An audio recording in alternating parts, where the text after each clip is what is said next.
Hello friends, welcome to our channel. இன்றைக்கி உங்ககிட்ட நான் என்ன வீடியோ கொண்டு வந்திருக்கிறேன்னா, நல்ல ஒரு பியூட்டிஃபுல்லான ஒரு டிசைன் வந்து சிம்பிளான டிசைன் தான், ஆனால் ரொம்ப ஸ்டைலிஷாக பியூட்டிஃபுல்லாக இருக்குது. இந்த டிசைன் பார்த்திங்கன்னா நான் உங்களுக்கு கொண்டு வந்திருக்கேன். பிக்னர்ஸ் கூட பார்த்திங்கன்னா இந்த ப்ளவுஸை வந்து டிசைனை ஈஸியாக நீங்கள் வந்து போடலாம். அதுக்கேற்ற மாதிரி தான் உங்களுக்கு டிஃப்ரெண்ட்டாக நான் வந்து ரொம்ப ஈஸியாக சிம்பிளாக புரிகிற மாதிரி சொல்லி கொடுத்துருக்கேன். இப்போ பார்த்திங்கன்னா 3x3 இன்ச்சில் வந்து நான் ஒரு 60 பீஸுன்னு வச்சுக்கோங்களேன். 3x3 வந்து ஒரு 60 பீஸ் வந்து நான் வெட்டி எடுத்துருக்கிறேன். இந்த பீஸ் வந்து பார்த்திங்கன்னா நல்லா அந்த சமோசா இருக்குது பார்த்திங்களா, அதோட ஷேப் எப்படி இருக்குமோ அந்த மாதிரி நம்ம ரெடி பண்ணுறோம். இந்த டிசைனுக்கு பார்த்திங்கன்னா இதுக்கு பார்த்திங்கன்னா இந்த டிசைனுக்கு ஒரு 1/2 மீட்ரு நீங்கள் தனியாக வந்து எடுத்துக்கிட்டிங்கன்னா தான் சில்க் காட்டனில் வந்து நீங்கள் தனியாக எடுத்துக்கிட்டிங்கன்னா தான் கரெக்டாக இருக்கும். அதனால் நீங்கள் அதெல்லாம் பார்த்து கொஞ்சம் எடுத்துக்கோங்க. டிசைனுக்காக நம்ம தேவைப்படுற இந்த ஃபேப்ரிக் வந்து எங்கே எடுக்கிறதுன்னு ஃபஸ்ட்டு பிக்னர்ஸாக இருக்கக்குள்ள நமக்கு தெரியாது. எங்கே எடுக்கிறது, எந்த மாதிரி மெட்டீரியல் வந்து டிசைனுக்கு, அதாவது நெக் பேட்டர்னுக்கு பின்னாடி நம்மளுக்கு தேவைப்படுற பேக் டிசைனுக்கு வந்து தேவைப்படுற அந்த ஃபேப்ரிக் வந்து என்ன ஃபேப்ரிக் யூஸ் பண்ணுறாங்க, எங்கே எடுக்கிறாங்க நமக்கு எதுவுமே ஐடியா இருக்காது. ஏதாவது ஒரு வீடியோவில் போய் நானும் ஃபஸ்ட்டு ஸ்டார்டிங்கில் அப்படி பண்ணியிருக்கேன். யாராவது இந்த நெக் டிசைனில் போட்டால் அங்கே போய் கமெண்ட் பண்ணுவேன், நீங்கள் போட்டிருக்க இந்த எக்ஸ்ட்ரா தேவைப்படுற இந்த டிசைனுக்காக நீங்கள் எடுக்கிற மெட்டீரியல் எங்கே எடுக்கிறீங்க என்னன்னு சொல்லி நான் போய் கேட்பேன். பட் அவங்க யாருமே அதுக்காக பதில் சொல்ல மாட்டாங்க. நாம்பளாக தான் இதெல்லாம் தெரிஞ்சுக்கிட்டு உங்ககிட்ட சொல்கிறேன். 3x3 வந்து நாம் வந்து எடுத்துக்கிட்டோம் ஃபேப்ரிக்கு. இப்போ நான் எப்படி ஃபோல்ட் பண்ணுறேன்னு பாருங்கள். அதாவது இந்த கிராஸ்லேருந்து இந்த கிராஸ் பிடிச்சிட்டு அப்படியே பார்த்திங்கன்னா இந்த ஃபேப்ரிக்கை வந்து ரெண்டாவது ஃபோல்ட் பண்ணக்குள்ளே நமக்கு வந்து அந்த சமோசா மாதிரி ஒரு டிசைன் வந்து நமக்கு கிடைக்கும். யூஸ்வலாக பார்த்தா எல்லாம் ட்ரை ஆங்கிள் இந்த மாதிரி தான் வைப்பாங்க. இந்த மாதிரி ஒரு டிசைன் வந்து நீங்கள் ட்ரை பண்ணி பாருங்கள், ரொம்ப பியூட்டிஃபுல்லாக இருக்கும். நாம் வந்து இது சில்க் காட்டன் வந்து ஒரு 1/2 மீட்டர் எடுத்திருக்கோம். இந்த கார்னர்லேருந்து இந்த கார்னர் அப்படியே பிடிச்சிக்கிட்டு இதில் வந்து பார்த்திங்கன்னா அப்படியே ரெண்டாக மடக்கி எடுத்துட்டோம்னா ட்ரை ஆங்கிள் வரும். ஆனால் அந்த மாதிரி ரெண்டாக மடக்கி எடுக்காமல் என்ன பண்ணணும்னா இந்த கார்னர்லேருந்து இந்த கார்னர் பிடிச்சிட்டு அப்படியே அதோடைய மிட் பாயிண்ட், அதாவது சென்டர் பாயிண்ட் அப்படியே கையில் ஒரு சைடு பிடிச்சிக்கிட்டு இந்த சைடும் மடக்கி வச்சு மறுபடியும் அதை நம்ம ஃபோல்ட் பண்ணக்குள்ளே பார்த்திங்கன்னா அந்த சமோசா நம்ம எப்படி செய்வோமோ அதுக்கான ஒரு இது வந்து நம்மளுக்கு கிடைக்கும். அந்த சேஃபில் எல்லா சைடும் ஆன் ஃபோல்டில் தான் இருக்கும். கீழே மட்டும்தான் அந்த சில்வேஜ் அந்த பிசுறு வர பக்கம் வந்து கீழே தான் இருக்கும். மீதி எல்லா சைடும் பார்த்திங்கன்னா ஆன் ஃபோல்டில் தான் இருக்கும். ஆக்சுவலி பார்த்திங்கன்னா இந்த டிசைன் வந்து ரொம்ப பியூட்டிஃபுல்லாக இருக்குது. இந்த டிசைன் வந்து ஒவ்வொன்றும் ரொம்ப அழகாக இருக்குது. நம்ம எப்பயுமே பார்த்திங்கன்னா இந்த ட்ரை ஆங்கிள் ஷேப்லேயே நம்ம பண்ணிக்கிட்டு இருக்கிறதுனால கொஞ்சம் உங்களுக்கும் பார்த்திங்கன்னா இதாக இருக்கும், என்னடா ஒரே டிசைன் போடுறாங்கன்னு நினைப்பீங்க. வித்தியாசமான டிசைனும் உங்கள்கிட்ட காட்டணும் தான் கொண்டு வந்திருக்கேன். அதே மாதிரி 60 பீஸும் உங்கள்கிட்ட காட்டின மாதிரியே நான் மடக்கி வந்து எடுத்துக்கிட்டேங்க. இப்போ வந்து நெக்கு வந்து லைன் வந்து நம்ம எடுக்கிறோம். 60 பீஸுமே அந்த சமோசா வடிவில் நீங்கள் ரீகால் பண்ணி பாருங்கள் நான் எப்படி போட்டிருக்கேன்ட்டு பார்த்துட்டு அதே மாதிரி நீங்களும் பண்ணுங்கள். இப்போ வந்து நெக்கு லைன் வந்து ஏற்கனவே ட்ராவ் பண்ணி வச்சுருந்தேன் லைட்டாக. இப்போ எப்பயும் போடுற அதே ரவுண்டு கழுத்து வந்து நீங்கள் வரைஞ்சிக்கோங்க. இந்த ரவுண்டு கழுத்தில் நம்ம லைட்டாக வந்து பாட் நெக், எப்பயுமே நம்ம இந்த மாதிரி டிசைனுக்கு வந்து அந்த மாதிரி பாட் நெக் எடுத்தால் தான் அந்த நெக்கு வந்து நல்லா பியூட்டிஃபுல்லாக இருக்கணும். நம்ம அதை தான் எடுப்போம். இந்த கஸ்டமர் பார்த்திங்கன்னா ரொம்ப ப்ராடாக வந்து போட மாட்டாங்க. இவங்க வந்து கொஞ்சம் க்ளோஸாக தான் போடுவாங்க.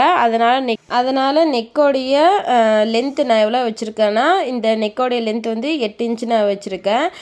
8.5 இன்ச்சு வச்சுருக்கேன். ரெடி அளவு 8 இன்ச்சு நமக்கு வரும். இதில் அப்படியே டாட்டாக வச்சு அப்படியே பார்த்திங்கன்னா நம்ம இந்த ஷேப்பு கொண்டு வந்துட்டோம். இந்த ட்ராவ் வந்து பார்த்திங்கன்னா லைட்டாக நீங்கள் புதுசாக வந்து ட்ரை பண்ணக்குள்ளே லைட்டாக அப்படியே புள்ளியாக வச்சு ஒரு நெக் டிசைன் ட்ரை பண்ணுங்கள், அது பர்ஃபெக்டாக வரும்.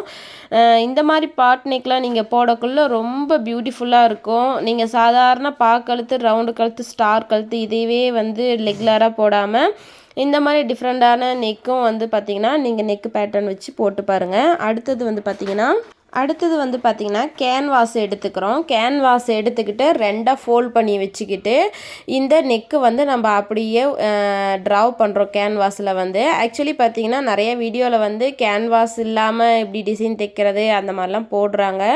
அதுவும் நல்லா இருக்குது அந்த வீடியோவும் பார்க்குறதுக்கு. அப்போ நீங்கள் பிக்னஸாக இருக்கவங்களுக்குள்ள நினைப்பீங்க, ஓ கேன்வாஸ் இல்லாமல் தைக்கிறதுன்னு சொல்லி வீடியோ போடுறாங்கன்னா அப்போ கேன்வாஸ் வச்சு நம்ம ஸ்டிச் பண்ணால் ரொம்ப வந்து பெரிய வேலை போல், அதனால் ரொம்ப கஷ்டமாக இருக்கும் போல், அதனால தான் இவங்க கேன்வாஸ் இல்லாமல் நம்மளுக்கு சொல்லித்தராங்களோ அப்படின்னு நினைப்பீங்க. அப்படி இல்லை, நீங்கள் நார்மலாக அப்படியே மெயின் ஃபேப்ரிக்கும் லைனிங்கையும் வச்சு டேர்ன் பண்ணி ஒரு நெக்கை வந்து நீங்கள் டேர்ன் பண்ணுறதுக்கும், கேன்வாஸில் வந்து நீங்கள் நெக்கை ட்ரா பண்ணிவிட்டு அதை கட் பண்ணிவிட்டு லைனிங்கில் வந்து அயன் பாக்ஸ் வச்சு நீங்கள் அயன் பண்ணிவிட்டு, அதாவது இந்த கேன்வாஸை சொல்கிறேங்க, அயன் பண்ணிவிட்டு அதுக்கப்புறம் நீங்கள் அந்த கட் பண்ணி நெக்கை வந்து ஸ்டிச் பண்ணிவிட்டு கட் பண்ணி எடுக்கக்குள்ள ரொம்ப பியூட்டிஃபுல்லாக இருக்கும். அந்த நெக்கு வந்து பார்த்திங்கன்னா அப்படியே ஃபினிஷிங்காக வரும். பிக்னஸாக இருக்கக்குள்ள நம்மளுக்கு பயமாக இருக்கும், நம்ம கேன்வாஸை வச்சு பண்ணுறமே இது கரெக்டாக தான் இருக்குமான்னு பயமாக இருக்கும். ஆனால் அப்படிலாம் இல்லை, கேன்வாஸ் வச்சு அந்த மினுமின்னு இருக்கும் பார்த்திங்களா கேன்வாஸு, அது வந்து துணி பக்கம் வச்சு மேல் பக்கம் வந்து பார்த்திங்கன்னா மொரன்னு இருக்கும். அதில் தான் வந்து பார்த்திங்கன்னா நம்ம அயன் பண்ணோம். ஏற்கனவே நம்ம அதை ஒரு வீடியோ நம்ம போட்டிருக்கோம், அதையும் வந்து செக் பண்ணி பாருங்கள். இப்போ வந்து இந்த மாதிரி டிசைன் தைக்கக்குள்ளே அந்த நம்ம டிசைன் வந்து க்ரீன் கலரு, ப்ளவுஸ் வந்து பார்த்திங்கன்னா பிங்க் கலரில் இருக்குது. அதனால் 2 கலருக்கும் பார்த்திங்கன்னா பாபின் கேஸ் வந்து நல்லா நம்ம நூல் வந்து சுற்றி வச்சுக்கணும். இப்போ பார்த்திங்கன்னா மெயின் ஃபேப்ரிக்கை நல்ல பக்கம் வச்சுக்கிட்டு நல்ல பக்கத்து மேலே லைனிங்கை வச்சுட்டு அப்படியே நம்ம வந்து, ஏன்னா இது நெக்கை வந்து அடித்து திருப்பி தான் எடுக்க போகிறோம்.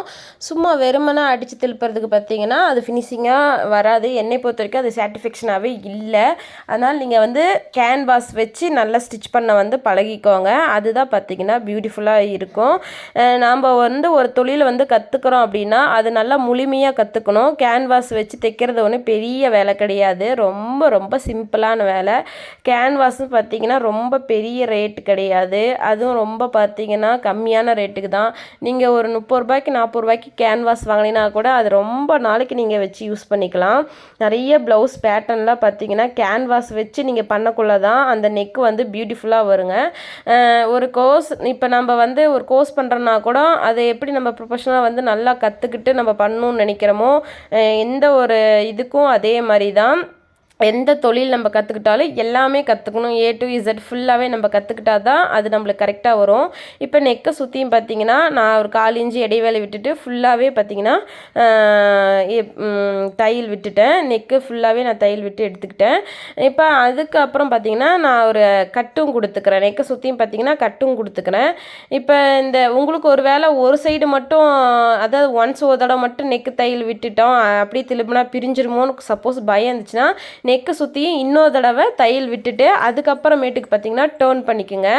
இந்த டேர்ன் பண்ணதுக்கப்புறம் அதான் நெக்கை வந்து மெயின் ஃபேப்ரிக்லேருந்து அப்படி நீங்கள் டேர்ன் பண்ணதுக்கப்புறம் பார்த்திங்கன்னா லைட்டாக அயன் பண்ணிக்கோங்க. இல்லை நெகத்துலேயே கூட நெக்கை சுற்றியும் கீறிட்டிங்கனாலும் பர்ஃபெக்டாக இருக்கும். இப்போ நான் அயன் பண்ணி தான் எடுத்துக்கிட்டேன். ஏன்னா நம்ம அந்த துணி பார்த்திங்கன்னா அப்போ தான் நல்லா அது க்ளீனாக நம்ம போடுற அந்த நெக்கை சுற்றி இருக்கிற அந்த நெளிவு சுழிவு இல்லாமல் நல்லா அயன் பண்ணிவிட்டு நம்ம ஸ்டிச் பண்ணக்குள்ளே பர்ஃபெக்டாக இருக்கும், சூப்பராக இருக்கும். அடுத்தது பார்த்திங்கன்னா ஃபுல்லாகவே நான் வந்து இப்போ தையல் விட்டு நான் எடுத்துக்கிறேன். இது எல்லாத்தையுமே நெக்கை சுற்றி தையல் விட்டு எடுத்துகிட்டு எல்லா பக்கமுமே தையல் விட்டு நான் எடுத்துக்கிறேன். எல்லா பக்கமும் தையல் விட்டு எடுத்ததுக்கப்புறம் எக்ஸ்ட்ரா இருக்கிற பீஸெல்லாம், ஏன்னா மெயின் ஃபேப்ரிக்கில் எக்ஸ்ட்ரா பீஸ் இருக்கும், அதெல்லாம் கட் பண்ணி எடுத்துக்குவாங்க. அப்போ தான் அது ஃபினிஷிங்காக நல்லாயிருக்கும். இப்போ வந்து பார்த்திங்கன்னா நம்ம நெக்கு சுற்றி பைப்பிங் தான் கொடுக்க போகிறோம். இந்த க்ரீன் கலர் ஃபேப்ரிக்கில் வந்து நம்ம வந்து நல்ல கிராஸாக பயாஸ் நல்ல கிராஸில் வந்து நம்ம வந்து நெக் பீஸ் வந்து எடுத்துக்கலாம். நெக்குக்கு வந்து பைப்பிங் நீங்கள் கொடுக்கக்குள்ள நல்லா கிராஸ் பீஸ் எடுத்து நெக்குக்கு பைப்பிங் கொடுக்கல தான் அது நல்லாயிருக்கும். எல்லா பீஸையும் ஜாயின் பண்ணிவிட்டு 1/4 இன்ச்சு இடைவேளை அப்படியே விட்டுட்டு ஃபுல்லாக நல்லா ரஃப்பாக தையல் அடிச்சுட்டு இப்போ நல்லா வந்து நெக்கில் வச்சு பதிக்க ஆரம்பிச்சிடலாம். பைப்பிங் வைக்கக்குள்ளேயும் பார்த்திங்கன்னா இந்த க்ரீன் கலர் த்ரெட்டு தான் நான் யூஸ் பண்ணியிருக்கிறேன். அப்பப்போ அது என்ன கலர் நான் ஃபேப்ரிக் யூஸ் பண்ணுறேனோ அந்த கலர் ஃபேப்ரிக் வந்து நான் மாற்றிக்குவேன். அதாவது என்ன சொல்கிறேன்னா, எக்ஸாம்பிளுக்கு இது வந்து க்ரீன் கலர் வந்து இந்த ஃபேப்ரிக் வந்து இப்போ நம்ம ஸ்டிச் பண்ணிகிட்ருக்கோம். சரி, அதை க்ரீன் கலர் ஸ்டிச் பண்ணுறோமே அப்படின்னு சொல்லிட்டு என்ன கலர் ஃபஸ்ட்டு போட்டிருந்தோம், பிங்க் கலர் வந்து நம்ம போட்டு ஸ்டிச் பண்ணிகிட்டு இருந்தோம். அதனால் அதே பிங்க் கலர் வச்சு பைப்பிங் நீங்கள் வந்து அடிக்கக்கூடாது. என்ன கலர் ஃபேப்ரிக்கை வச்சு நீங்கள் பைப்பிங் வைக்க போகிறீங்களோ அந்த கலரில் தான் நீங்கள் வந்து த்ரெட்டும் போட்டுக்கணும். இப்போ டேர்ன் பண்ணதுக்கப்புறம் இப்போ பிங்க் கலர் மேலே நான் அடிக்கிறதுனால மறுபடியும் பிங்க் கலர் த்ரெட்டு தான் போட்டு அடிச்சிட்ருக்கேன். இந்த மாதிரி சின்ன சின்ன இதெல்லாம் நீங்கள் சிரமம் பார்க்காம த்ரெட்டு எந்த இடத்துலலாம் எந்தெந்த கலருக்கு எப்படி எப்படிலாம் மாற்றணுமோ அந்தந்த கலருக்குலாம் நீங்கள் ஃபேப்ரிக்கை அதாவது அந்த த்ரெட்டு வந்து மாற்றிக்கலாம். அந்த ஃபேப்ரிக் வந்து அழகு வந்து இன்னும் நல்லா தூக்கி காட்டுங்க. இப்போ நம்ம வந்து பார்த்திங்கன்னா நல்லா சூப்பராக வந்து பைப்பிங் வச்சுட்டோம். பைப்பிங் வந்து பார்த்திங்கன்னா ரொம்ப தின்னாக பெருசாக தெரிகிற மாதிரி பைப்பிங் வைக்கல, சிறுசாக தெரிகிற மாதிரி தான் நான் பைப்பிங் வச்சுருக்கிறேன். இப்போ வந்து பார்த்திங்கன்னா நான் ஒரு 1/2 இன்ச்சில் நெக்கை சுற்றியும் பார்த்திங்கன்னா டாட்டாக புள்ளி வச்சுட்டு வந்துட்டுருக்கேன். நெக்கு சுற்றியுமே 1/2 இன்ச்சு டாட்டாக புள்ளி வச்சுட்டு வந்துட்டுருக்கேன். எதுக்குன்னா இப்போ நம்ம அந்த டிசைன் வந்து இதில் தான் பதிக்க போகிறோம், அதனால் வச்சுட்ருக்கேன். இப்போ அந்த மாதிரி டாட் புள்ளி வச்சுட்டு 2 சைடும் சரிசமமாக ஷோல்டர் பிடிச்சிட்டு நெக்கு சுற்றி சரிசமமாக பிடிச்சிக்கிட்டு ஒரு 2 தட்டு தட்டினோம்னா இந்த சைடு இருக்கிற அதே அச்சு வந்து பார்த்திங்கன்னா அந்த சைடு விழுந்துடும். அப்படியே பார்த்திங்கன்னா இந்த நம்ம செஞ்சு வச்சுருக்கிற இந்த ஃபேப்ரிக்கை அதான் இந்த டிசைன் எடுத்து அப்படியே நம்ம ப்ளவுஸில் வந்து இந்த கோடு மேலேயே அப்படியே வச்சுட்டு வரணும். கோடு மேலே ஒன்று போல் ஈவனாக நம்ம வச்சுட்டு வந்தோம்னா அது பர்ஃபெக்டாக சூப்பராக இருக்குங்க. அதனால் நீங்களும் இந்த டிசைனை வந்து ட்ரை பண்ணி பாருங்கள். ரொம்ப சிம்பிளான டிசைன் தான், ஆனால் லுக் வைஸ் பார்த்திங்கன்னா ரொம்ப கிராண்டாக இருக்கும். எல்லா வயதினரும் பார்த்திங்கன்னா இந்த டிசைன் வந்து போடலாம். சூப்பராக இருந்துச்சுங்க. ஸ்டிச் பண்ணி முடிச்சதுக்கப்புறம் எனக்கே ரொம்ப ரொம்ப பிடிச்சிருந்துச்சு. நான் ஒரு ஃபேப்ரிக் ஸ்டிச் பண்ணுறேன்னா பார்த்து அதை எப்படிலாம் அழகுபடுத்தி பார்க்கணுன்னு சொல்லிட்டு பார்த்து நான் ஸ்டிச் பண்ணுவேன். அதே மாதிரி தான் நீங்களும் எனக்கு தெரியும். அதனால் நீங்களும் அதே மாதிரி நல்லா பார்த்து அழகாக அந்த கோட்லேருந்து 1/4 இன்ச்சு முன்ன பின்ன அப்படிலாம் வச்சிடக்கூடாது. எந்த ஒரு டிசைன் பண்ணாலும் நம்ம எப்படி அந்த 1/4 இன்ச்சோ இல்லை ஒரு 1/2 இன்ச்சோ எப்படி நெக்கு சுற்றி லைன் வரைகிறோமோ அந்த லைன் மேலேயே தான் பார்த்திங்கன்னா நாம் இங்கே வைக்கிற இந்த டிசைன் வந்து அப்படி பதிச்சுக்கிட்டு நம்ம வரணும். ஒரு ட்ரையாங்கல் முன்ன பின்ன அப்படி நம்ம வச்சுட்டுனாலும் இதை வந்து நம்ம லேஸ் ஒர்க் தான் கொடுக்க போகிறோம் மேலே. ஏன்னா இது இந்த பிசுறு தெரியுது பார்த்திங்களா, பிசுருக்கு மேலே லேஸ் ஒர்க் கொடுக்க போகிறதுனால நாம் பாட்டுக்கு முன்ன பின்ன வச்சுட்டு வந்தோம்னா சுத்தமாக பார்த்திங்கன்னா அசிங்கமாக ஆயிரும். இப்போ க்ரீன் கலர் வச்சதுக்கப்புறம் அதுக்கு மேலே ஒரு டிசைன் கொடுக்கணும். நல்லா ட்ரையாங்கல் 2x2ல் ஒரு சின்ன துணியை எடுத்துக்கிட்டு ட்ரையாங்கல் பிடிச்சிட்டு நம்ம இந்த சைடும் அந்த ட்ரையாங்கல் மடிக்கக்குள்ளே பார்த்திங்கன்னா அது பியூட்டிஃபுல்லாக ஒரு டிசைன் கிடைக்கும். இப்போ அந்த டிசைன் தான் நம்ம வந்து வைக்க போகிறோம். இப்போ பார்த்திங்கன்னா ஒரு ஃபேப்ரிக் வந்து நம்ம எந்த அளவுக்கு அழகுபடுத்துகிறோமோ அது நம்ம கிட்ட தான் இருக்குது. இப்போ பார்த்திங்கன்னா இந்த 2x2ல் வந்து பார்த்திங்கன்னா ஒரு ஃபேப்ரிக் நான் வந்து இந்த பிங்க் கலரில் கட் பண்ணி எடுத்துகிட்டு ட்ரையாங்கல் மாதிரி யூஸ்வலாக நம்ம எப்பயுமே மடிக்கிற மாதிரி ட்ரையாங்கல் மாதிரி நான் மடிச்சுக்கிட்டேங்க. மடித்த ஃபேப்ரிக்கை பார்த்திங்கன்னா அது ஒரு டிசைன் நம்ம கொண்டுட்டு வரணும் அப்படின்னா பார்த்திங்கன்னா இருங்க உங்கள்கிட்ட நான் தெளிவாக காட்டுறேன் எப்படி வந்து இந்த டிசைன் நான் கொண்டு வந்திருக்கேன்னு. இப்போ இந்த ஃபேப்ரிக் 2x2ல் நம்ம எடுத்துக்கிட்டோம். இந்த கார்னர் பிடிச்சிக்கிட்டு கரெக்டாக நம்ம வந்து ட்ரையாங்கல் கொண்டு வந்துட்டு ட்ரையாங்கல் சென்டர் பாயிண்ட்டை பிடிச்சிக்கிட்டு அப்படியே நம்ம மடக்கணும்னா பார்த்திங்கன்னா நமக்கு ஒரு பியூட்டிஃபுல்லான ஒரு டிசைன் கிடைக்கும். அந்த மாதிரி தான் உங்ககிட்ட பார்த்திங்கன்னா இந்த டிசைன் மேலே க்ரீன் டிசைன் மேலே இந்த டிசைன் நம்ம வந்து ஆக்சுவலி வந்து வைக்க போகிறோம். இந்த பீஸ் பார்த்திங்கன்னா ஒரு 30 பீஸ் நம்ம எடுத்துருக்கிறோம். 30 பீஸும் பார்த்திங்கன்னா இந்த க்ரீன் கலர் மேலே வந்து நம்ம அப்படியே வச்சு பதிச்சுக்கிட்டே வந்து ஸ்டிச் பண்ண போகிறோம். இப்போ பார்த்திங்கன்னா நான் ஸ்டிச் பண்ண ஆரம்பிச்சிட்டேன். ரொம்ப பார்த்திங்கன்னா உங்களுக்கு நான் சொல்லக்குள்ளே ஏதோ வேலை வந்து அதிகமாக இருக்கிற மாதிரி கூட தோணலாம். ஆனால் ப்ளீஸ் இது வந்து வேலை வந்து ரொம்ப கம்மி தான். இது ரொம்ப ஈஸியான ரொம்பவும் சிம்பிளாக நம்ம ப்ளவுஸை வந்து அழகுபடுத்தி எந்த அளவுக்குலாம் அழகுபடுத்துகிறோமோ அந்த அளவுக்குலாம் அழகுபடுத்திக்கலாம். இப்போ அப்படியே அந்த க்ரீன் கலர் மேலே வந்து அப்படியே நீங்கள் பதிச்சுக்கிட்டு வந்துடுங்க. ஃபுல்லாகவே அப்படியே ஒரு ஸ்டிச் போட்டு பதிச்சுக்கிட்டு வந்துடுறோம். இந்த பதிச்சு முடிச்சதுக்கப்புறம் பார்த்திங்கன்னா எக்ஸ்ட்ரா பீஸ் வந்து பிசுறு இதில் வந்து அங்கங்கே இருக்கும். அதை வந்து நல்லா சிசர் போட்டு பத்திரமா நல்லா அதை கட் பண்ணி எடுத்து விட்டுருங்க. கட் பண்ணி எடுத்துக்கிட்டதுக்கப்புறம் இப்படி தான் இருக்கும். லேஸ் பார்த்திங்கன்னா நான் வச்சுருக்கேன். இது வந்து ஒரு பண்டிலே நான் வச்சுருக்கேன். நான் ஒவ்வொரு ப்ளவுஸும் ஸ்டிச் பண்ணி முடிச்சதுக்கப்புறம் அதில் வர காசில் நான் ஏதாவது இந்த நமக்கு தேவைப்படுற மெட்டீரியலோ இல்லை ஏதாவது ஒன்று நம்ம சிசர் இந்த மாதிரி த்ரெட்டு இந்த மாதிரிலாம் நான் வாங்கி வச்சுக்குவேன். லேஸ் இந்த மாதிரிலாம் இப்போ வந்து இந்த லேஸ் வந்து இந்த பீஸ் மேலேயே நம்ம வச்சு அப்படியே பதிச்சுக்கிட்டு வரோம். இதில் ஒரு கவனிக்க வேண்டிய முக்கியமான விஷயம் உங்களுக்கு நான் சொல்கிறேன். பிசுறு எந்த இடத்துலலாம் நல்லா தெரியுதோ அது மேலே வச்சு மறைக்கிறதுக்கோசரம் தான் இந்த லேஸ் ஒர்க் வந்து நம்ம கொடுக்குறோம். 1/4 இன்ச்சு தள்ளிலாம் வந்து இந்த சைடு வந்து நீங்கள் லேஸை வந்து பதிச்சிடக்கூடாது. ஒன்று போல் ஈவனாக எந்த இடத்துல பிசுறு இருக்கோ அது மேலே தான் இந்த லேஸ் ஒர்க் வந்து நம்ம அப்படி வச்சு பதிச்சுக்கிட்டு வரணும். ஒரு இடத்துல கூட ஒரு ட்ரையாங்கிள் மிஸ் பண்ணிட்டீங்கன்னா கூட ஃபுல்லாக பிசுறு அது வந்து தெரியும். இன்னொரு லேஸ் நீங்கள் கொடுக்குற மாதிரி ஆயிரும். அதாவது பிரிச்சுட்டு வேறு கொடுக்குற மாதிரி ஆயிரும். அந்த மாதிரிலாம் கொடுக்கக்கூடாதுங்கிறதுக்காக தான் உங்களுக்கு ஃபஸ்ட்டு ஸ்டார்டிங்லேயே கொடுக்குறேன். லேஸ் கொடுக்கக்குள்ள அந்த பீஸை வந்து அந்த பிசுறுலாம் தெரியக்கூடாது அந்த பீஸ் மேலே அப்படிங்கிறதுக்கோசரம் தான் நம்ம வந்து லேஸ் ஒர்க் கொடுக்குறோம். அதனால் அதெல்லாம் கொஞ்சம் கவனமாக பார்த்துக்குங்க. நெக்ஸ்ட்டு வந்து பார்த்திங்கன்னா நான் வந்து இதில் என்ன பண்ண போகிறேன்னா பீடு வந்து இந்த ஒவ்வொரு அதாவது க்ரீனுக்கு மேலே நம்ம ஒரு ட்ரையாங்கல் மாதிரி வச்சுருக்கோம் பார்த்திங்களா, அது மேலெலாம் பார்த்திங்கன்னா ஒவ்வொரு இதுலேயும் நான் வந்து இது கொடுக்க போகிறேன், அதாவது பீடு கொடுக்க போகிறேன், கோல்டன் பீடு வந்து கொடுக்க போகிறேன். இப்போ மறுபடியும் பார்த்திங்கன்னா கேன்வாஸ் எடுத்திருக்கேன். எதுக்கு நான் கேன்வாஸ் எடுத்திருக்கேன்னா இந்த ப்ளவுஸில் வந்து பார்டர் வந்து வச்சுருக்காங்க பார்த்தீங்களா, இந்த பார்டர் வந்து வேண்டாம், இது நல்லா இல்லை. அதனால் நம்ம அந்த க்ரீன் கலரை வந்து இந்த பார்டருக்கு மேலே வச்சு நல்லா நம்ம வந்து பதிக்க போகிறோம். அதுக்காக தான் கொடுத்துருக்கேன். சென்டர் பாயிண்ட் வந்து எடுத்துக்கோங்க. ப்ளவுஸில் வந்து சென்டர் பாயிண்ட் எடுத்துக்கிட்டு கேன்வாஸ் வந்து அந்த ஹிப்பில் வந்து வேஸ்ட் ரவுண்டு அந்த ஃபுல்லாக இப்போ தெரியுது பார்த்தீங்களா, அது வரைக்கும் அந்த சைடு ஜாயிண்ட் வரைக்கும் எவ்வளோ தூரம் நம்மளுக்கு தேவைப்படுதோ அவ்வளோ தூரத்துக்கு வந்து கேன்வாஸ் எடுத்துக்கிட்டு, இப்போ இந்த கேன்வாஸ் பார்த்திங்கன்னா ஆன் ஃபோல்டர் இருக்குது, அதாவது நம்ம விரித்து பார்த்தோம்னா 2 சைடுக்கும் வந்து ஈவனாக இருக்கும். அந்த மாதிரி தான் நம்ம எடுத்திருக்கோம். கேன்வாஸ் எடுத்துகிட்டு இப்போ கேன்வாஸ் வந்து எப்படி கட் பண்ணுறதுன்னு உங்களுக்கு சொல்கிறேன். இந்த இடுப்புக்கிட்டையும் பார்த்தீங்கன்னா நம்ம இஷ்டம் போல் எப்படி வேணாலும் டிசைன் பண்ணிக்கலாம். அதுக்கான ஒரு உதாரணம் தான் இது. கேன்வாஸ் வந்து இப்போ எடுத்துக்கிட்டு கேன்வாஸில் வந்து ட்ராவ் பண்ணிக்கோங்க. அதாவது இது ஆன் ஃபோல்டில் இருக்குது அந்த கேன்வாஸ். இப்போ நான் ட்ராவ் பண்ணுற பார்த்தீங்களா, அந்த இடத்துல 2ஆக நான் மடித்து போட்டிருக்கேன்.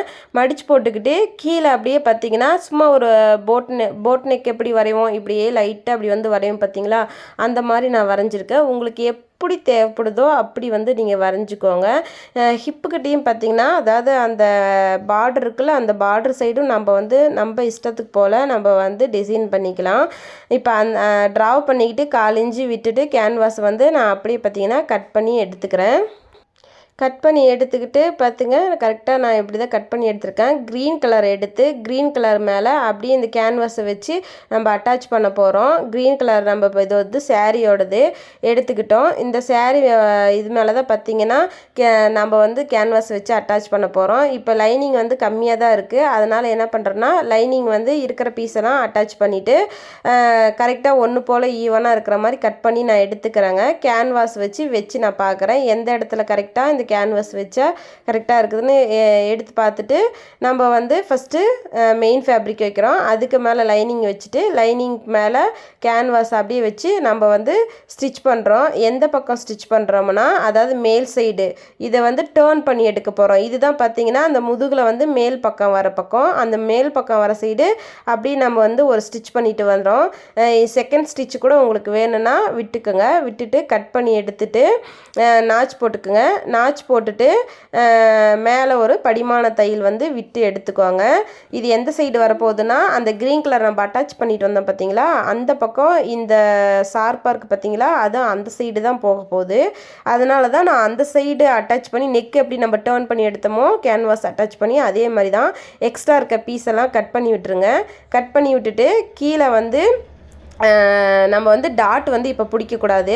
எந்த பக்கம் வச்சு நம்ம திருப்புறோம்னா ப்ளவுஸோடைய லைனிங் சைடு தான் இந்த கேன்வாஸோட சென்டரை எடுத்துக்கிட்டு, அதாவது இப்போ நம்ம தைச்சிருக்கோம் பார்த்திங்கன்னா அந்த க்ரீன் கலர் இதோடைய சென்டர் பாயிண்ட்டும் ப்ளவுஸோட சென்டர் பாயிண்ட்டும் எடுத்துக்கிட்டு அதுலேருந்து நம்ம எப்படி ஸ்லீவ் அட்டாச் பண்ணுவோமோ அதே மாதிரி தான் எடுத்து அட்டாச் பண்ணிட்டு படிமான தையல் விட்டுக்கிறோம். படிமான தையல் விட்டதுக்கப்புறம் இதை அப்படியே வச்சு மேலே அப்படியே நம்ம வந்து ஸ்டிச் போட்டு வரோம். இப்போ இந்த ஸ்டிச்சுக்கெலாம் பார்த்திங்கன்னா த்ரெட்டு வந்து கண்டிப்பாக நீங்கள் மாற்றிக்கணும். இல்லைனா நீங்கள் இந்த இடத்துல பிங்க் கலர் த்ரெட் கொடுத்தீங்கன்னா ரொம்ப அசிங்கமாக இருக்கும்.